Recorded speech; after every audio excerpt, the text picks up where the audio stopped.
Hi friends, welcome back in my channel learn with Anshita. आज का हमारा टॉपिक ऑफ डिस्कशन है ईयर। हम सभी जानते हैं कि हमारे शरीर में 5 सेंसरी ऑर्गन्स होते हैं, जिनमें से एक है ईयर। तो अब हम पूरे सेशंस में ईयर की एनाटॉमी, फिजियोलॉजी और साथ ही साथ उसके कुछ कंडीशंस होते हैं जिसमें कि हियरिंग लॉस होने के या हियरिंग सेंसिटिविटी कम होने के चांसेस होते हैं, उनके बारे में डिस्कशन करेंगे। तो हम अपने सेशन को कुछ इस तरीके से रखेंगे कि फर्स्ट हम ईयर के पार्ट के बारे में पढ़ेंगे, देन उसकी फिजियोलॉजी क्या है उसके बारे में पढ़ेंगे, देन हम उसके कंडीशंस के बारे में डिस्कस करेंगे। तो एक साथ ही आपको सारी चीजें दिमाग में फिट होती जाएंगी कि किस किस तरीके से चीजें मूव ऑन कर रही हैं। तो हम शुरुआत करते हैं सबसे पहले ईयर की। तो as I already told you कि 5 सेंसरी ऑर्गन्स में से एक है जिसका काम है ध्वनियों को सुनना और साथ ही साथ ध्वनि की दिशा का ज्ञान कराना। तो ईयर को बेसिकली 3 पार्ट्स में डिवाइड किया जाता है।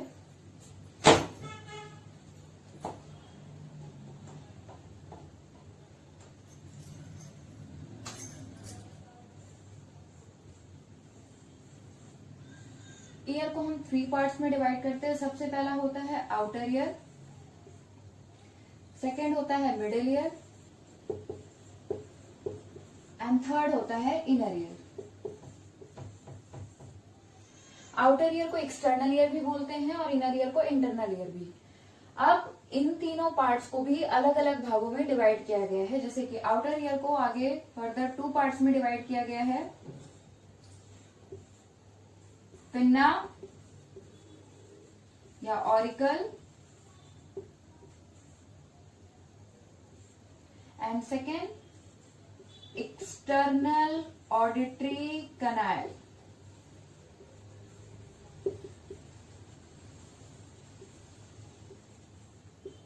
उसी तरीके से मिडिल ईयर को भी पार्ट्स में डिवाइड किया गया फर्दर, जिसमें आती हैं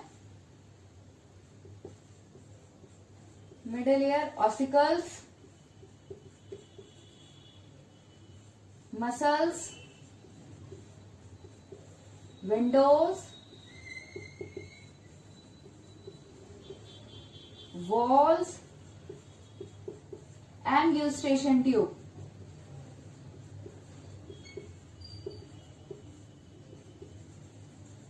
उसी तरीके से इनर ईयर को भी 2 पार्ट्स में डिवाइड किया गया है। फर्स्ट है ऑर्गन ऑफ हियरिंग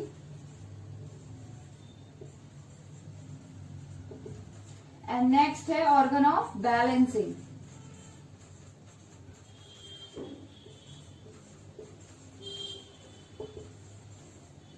तो बेसिकली ईयर को 3 पार्ट्स में डिवाइड किया गया है, outer ear, middle ear and inner ear. Outer ear को 2 पार्ट्स में डिवाइड किया है, pinna and external auditory canal. Middle ear में middle ear ossicles, muscles, windows, walls and eustachian tube है। एंड इनर ईयर को फर्दर 2 पार्ट्स में divide किया गया, organ of hearing and organ of balancing. Outer ear से शुरू करते हैं। मैं आपको पहले ही एक चीज बताना चाहती हूँ कि ड्यूरिंग दिस सेशन हम जितने भी ईयर की एनाटॉमी, फिजियोलॉजी और ये सारी चीजें पढ़ेंगे, ये सिर्फ और सिर्फ आपके डिप्लोमा लेवल तक की है, क्योंकि ईयर की एनाटॉमी, फिजियोलॉजी, फंक्शंस, कंडीशंस बहुत ज्यादा वास्ट हैं। बट वी नो कि डिप्लोमा के लेवल पे आपको बहुत थोड़ी ही चीजें जाननी होती हैं, तो हम सिर्फ उस लेवल तक के एनाटॉमी, फिजियोलॉजी एंड कंडीशंस करेंगे जो डिप्लोमा लेवल तक जरूरी है। सो हम स्टार्ट करते हैं विद द आउटर ईयर। तो बेसिकली आउटर ईयर 2 पार्ट्स में डिवाइड होता है। सबसे पहला होता है पिन्ना। ये आप देख सकते हो, ये जो पूरा पोर्शन मैंने बनाया, पिन्ना। पिन्ना जो स्ट्रक्चर होता है उसको आप अपनी नेकेड आईज से भी देख सकते हो। आप जैसे कि देख सकते हो 30 to 40 डिग्री एंगल पे हेड से दोनों साइड ये लगा हुआ, सिमेट्रिकली लगा हुआ होता है। This is pinna. एंड आप देख सकते हो कि पिन्ना को हम इजिली मूव कर लेते हैं। वो ऐसा इसलिए होता है क्योंकि ये कार्टिलेज का बना हुआ होता है। हमारे शरीर में जब आपने मसल्स एंड बोन्स के बारे में पढ़ा होगा तो 3 तरीके की चीज होती है। सबसे फर्स्ट होती है मसल्स। आपको पता है मसल्स बहुत ही लचीली होती है, इलास्टिक होती है। देन उसके बाद होता है बोन। बोन बहुत हार्ड होता है। आपको भी पता है बोन को आप मूव नहीं कर सकते। जैसे एल्बो की बोन है, ठीक है, यहाँ पे तो ज्वाइंट है बट फिर भी आप बोन्स को इजीली मूव नहीं कर सकते। एंड दोनों के बीच की जो चीज होती है ना, बहुत ज्यादा फ्लेक्सिबल हो ना बहुत ज्यादा हार्ड हो, वो होता है कार्टिलेज। ठीक है, जैसे नोज के आप आगे का पोर्शन देखोगे इलास्टिक है, कार्टिलेज का बना हुआ, लेकिन ऊपर वाला पोर्शन प्रॉपर बोन का बना हुआ है। ठीक है, तो so we start with the pinna. तो जैसा कि मैंने आपको बताया कि 30 to 40 डिग्री के एंगल पे हेड के दोनों ओर सिमेट्रिकली ये पिन्ना लगा हुआ होता है। और ये बेसिकली किसका बना हुआ होता है? कार्टिलेज का बना हुआ होता है। ये एक फनल के शेप यानी कीप के आकार का होता है, इसलिए इसका काम क्या होता है, साउंड को आउटर मोस्ट एनवायरमेंट से कलेक्ट करके कहाँ भेजना, इंटरनल ऑर्गन्स की तरफ भेजना। तो आप देखोगे इसके सबसे बाहर की ओर एक लेयर होती है जिसको हम बोलते हैं हेलिक्स। हेलिक्स के ही सिमेट्रिकली अपोजिट डायरेक्शन में एक चीज होती है जिसको हम बोलते हैं एंटी हेलिक्स। हेलिक्स और एंटी हेलिक्स आगे मिलकर एक ट्रायंगल शेप स्ट्रक्चर बनाते हैं जिसे हम बोलते हैं ट्रायंगुलर फोसा। एंड आप जब हेलिक्स और एंटी हेलिक्स के नीचे आओगे तो सबसे ज्यादा मस्कुलर पोर्शन, आप यहाँ पे इवन दोनों में डिफरेंस भी फेस कर सकते हो। ये कार्टिलेज हो गया, बट ये जो लोब्यूल है ये आपका प्रॉपर मस्कुलर या मासल भाग है, ठीक है। एंड लोब्यूल के नियर जो है आप एक ओपन एरिया देखोगे जिसे हम कोंका बोलते हैं। एंड कोंका के पास एक स्ट्रक्चर होता है जिसे थोड़ा सा उभरा हुआ जिसे हम ट्रैगस बोलते हैं। एंड उसके नियर बाई एंटी ट्रैगस हो गया। एंड कहीं ना कहीं concha is starting point of external auditory canal. तो पिन्ना के हमने कौन कौन से ऑर्गन डिस्कस किए, सबसे आउटर मोस्ट हो गया आपका हेलिक्स। हेलिक्स के बाद जो सेकंड आउटर मोस्ट है उसके सिमेट्रिकल एंटी हेलिक्स, दोनों मिलकर ट्रायंगुलर फोसा बनाते हैं। ट्रायंगुलर फोसा के बाद नीचे आप एक ओपन एरिया देखोगे, दिस इज कोंका। कोंका के पास एक उभरा हुआ structure, this is tragus. And tragus के अपोजिट में सिमेट्रिकली क्या है, एंटी ट्रैगस। और सबसे नीचे आप आओगे जो मस्कुलर पोर्शन है, दिस इज लोब्यूल। तो ये आपका पूरा होता है पिन्ना का आउटर मोस्ट स्ट्रक्चर, ठीक है। अब हम इसके आगे बढ़ते हैं। कोंका से ही आपकी एक्सटर्नल ऑडिटरी कैनाल शुरू होती है। ये कैनाल बच्चों में स्ट्रेट होती है, बट जैसे जैसे हम धीरे धीरे बढ़ते हैं ये किस शेप में हो जाती है, S.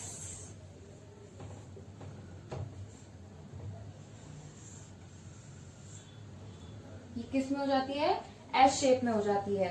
And external auditory canal की टोटल लेंथ होती है 24 मिलीमीटर, जैसे कि मैंने यहाँ लिख रखा है 24 मिलीमीटर इसकी लेंथ होती है।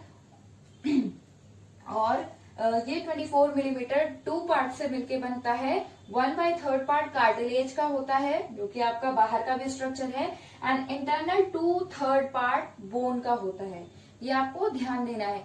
स्टार्टिंग का 1/3 पार्ट किसका बना हुआ है, कार्टिलेज का। इंटरनल 2/3 पार्ट बोन का होता है। एंड स्टार्टिंग के 1/3 पार्ट में ही छोटे छोटे छोटे छोटे हेयर्स होते हैं जिसको आप कई बार विजिबली भी देख सकते हो। एंड एक्सटर्नल ऑडिटरी कैनाल में ही दो तरीके की ग्लैंड्स होती है। फर्स्ट होता है सिबेसियस ग्लैंड,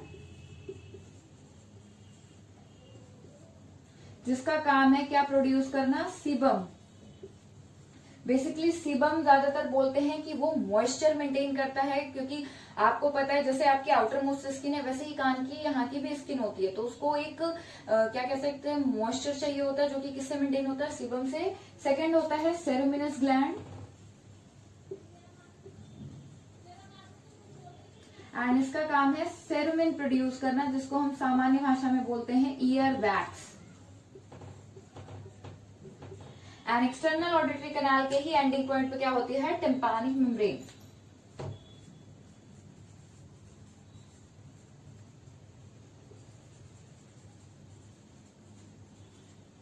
ठीक है, तो हम एक बार फिर से रिवाइज करते हैं। आउटर ईयर के दो पार्ट्स होते हैं। सबसे पहला होता है पिन्ना। पिन्ना जिसको आप नेकेड आइज के थ्रू भी इजीली देख सकते हैं। ये हेड के दोनों 30 to 40 डिग्री के एंगल पर सिमेट्रिकली लगा होता है। ये प्रॉपर कार्टिलेज का बना हुआ होता है, बट इसका निचला वाला जो पोर्शन है वो मस्कुलर होता है, जिसे हम लोब्यूल बोलते हैं। तो पिन्ना के आउटर मोस्ट स्ट्रक्चर को हेलिक्स, उसके नियरेस्ट जो सिमेट्रिकल स्ट्रक्चर है एंटी हेलिक्स, दोनों मिलकर ट्रायंगुलर फोसा बनाते हैं। ट्रायंगुलर फोसा के नियर जो ओपनिंग होती है एक्सटर्नल ऑडिटरी कैनाल की, दिस इज कोंका। कोंका के पास एक हल्का सा उभरा हुआ स्ट्रक्चर है, this is tragus. And tragus के अपोजिट में एंटी ट्रैगस। तो एक्सटर्नल पिन्ना का जो शेप है वो फनल शेप होता है, तो ये साउंड को ईएसी के थ्रू इंटरनल ईयर के पार्ट्स तक भेजता है। एंड एक्सटर्नल ऑडिटरी कैनाल जिसकी लेंथ होती है 24 मिलीमीटर, 24 मिलीमीटर में भी 1/3 पार्ट कार्टिलेज का है एंड 2/3 पार्ट बोन का है। 1/3 पार्ट पे छोटे छोटे हेयर्स होते हैं जिसका बेसिकली काम प्रोटेक्शन के लिए होता है, जैसे कि कोई छोटे बैक्टीरिया हैं या ये सारी चीजें उसी में फंस जाती हैं। एंड उसके बाद इसमें दो तरीके की ग्लैंड्स होती है, सिबेसियस जिसका काम है सीबम प्रोड्यूस करना जो मॉइस्चर के लिए होता है, एंड सेकेंड वन सेरोमिनस ग्लैंड जिसका काम है सेरोमिन प्रोड्यूस करना जो कि ईयर वैक्स के लिए होता है। तो अगर हम इसकी फिजियोलॉजी देखें तो आउटर ईयर की बेसिक फिजियोलॉजी क्या, ऑब्वियसली फनल शेप होने की वजह से ये साउंड को कलेक्ट करके कहाँ भेजता है, ईएसी के थ्रू इंटरनल ऑर्गन्स तक भेजता है। नेक्स्ट हमारे क्या कह सकते हो आप, आउटर ईयर ही सबसे बड़ा प्रोटेक्शन का काम करना शुरू कर देता है। क्यों? क्योंकि आपको भी पता है यहाँ छोटे छोटे हेयर्स होते हैं, और कई बार जो होता है आपका सेरुमिन, ईयर वैक्स, ये दोनों का कॉम्बिनेशन मिलके कोई भी बैक्टीरिया है या कोई भी सूक्ष्म जीव है, इनको कान के अंदर तक जाने से रोकता है। और साथ ही साथ इसका जो एस शेप होता है, वो एस शेप भी कहीं ना कहीं प्रोटेक्शन का काम करता है कि कोई चीज इंटरनल सीधे नहीं पहुंच पाती, वो बीच में ही फंस जाती है। और एक और चीज आपको बताती हूँ, जब कोई छोटा बच्चा जन्म लेता है, नवजात शिशु होता है, उनको ईयर इन्फेक्शन सबसे ज्यादा होता है। क्यों? क्योंकि जब वो फीडिंग कर रहे होते हैं, दूध पी रहे होते हैं, तो ईएसी स्ट्रेट होने की वजह से दूध डायरेक्ट इंटरनली एंटर कर जाता है, डायरेक्ट चला जाता है अंदर, इसलिए ईयर इन्फेक्शन होने के चांसेस होते हैं। तो ये आपका पूरा आउटर ईयर का एनाटॉमी एंड फिजियोलॉजी खत्म होता है। अब हम इसके कंडीशंस के बारे में पढ़ते हैं। एनाटॉमी एंड फिजियोलॉजी के बाद अब हम डिस्कस करेंगे आउटर ईयर की कंडीशंस, यानी ऐसी कौन सी स्थितियां हैं जिसमें कोई ना कोई कान में समस्या उत्पन्न होती है। तो सबसे पहले हम शुरू करते हैं स्ट्रक्चरल डिफॉर्मिटी, यानी शरीर की कान की किसी संरचना में समस्या होना, और ये ज्यादातर जन्मजात होती है या फिर कुछ ना कुछ सिंड्रोम्स होते हैं जिनकी वजह से ये बच्चे के साथ उत्पन्न होती है। तो सबसे पहले हम शुरू करते हैं, पिन्ना में ज्यादातर होती है एनोशिया या microtia. एनोशिया is absence of pinna, यानी पिन्ना का ना होना है। माइक्रोशिया यानी पिन्ना का छोटा होना या थोड़ा असाधारण तरीके का होना। एंड एट्रेशिया क्या होता है, बेसिकली एक्सटर्नल ऑडिटरी कैनाल से रिलेटेड होता है, जिसमें पूरी तरह से या पार्शियली यानी आंशिक रूप से एक्सटर्नल ऑडिटरी कैनाल बंद होती है। नेक्स्ट हमारा पॉइंट आता है वैक्स एंड सेरुमिन इम्पैक्टेशन। बेसिकली क्या होता है, आपको जैसा मैंने पहले भी बताया कि सेरुमिनस ग्लैंड हमारे आउटर ईयर में सेरुमिन प्रोड्यूस करती है। ये सेरुमिन कान की कह सकते हो आप एक प्रकार से सुरक्षा करता है। सेरुमिन का एक प्रॉपर अमाउंट हमारे कान के लिए सही होता है, लेकिन जब एक्सेसिव सेरुमिन हो जाता है, मॉइस्चर कम होने लगता है, तो ये सेरुमिन धीरे धीरे धीरे धीरे जमा होने लगता है, और उसकी वजह से कहीं ना कहीं साउंड के ट्रांसफॉर्मेशन में, साउंड के आगे बढ़ने में रुकावट उत्पन्न होती है। तो इसका बेसिकली क्या होता है कि आप डॉक्टर्स के पास जाओ और वो सेरुमिन, एक्सेसिव सेरुमिन का जो बन गया है उसे निकाल देते हैं। थर्ड पॉइंट हमारा आता है फॉरेन बॉडी ऑक्लूजन।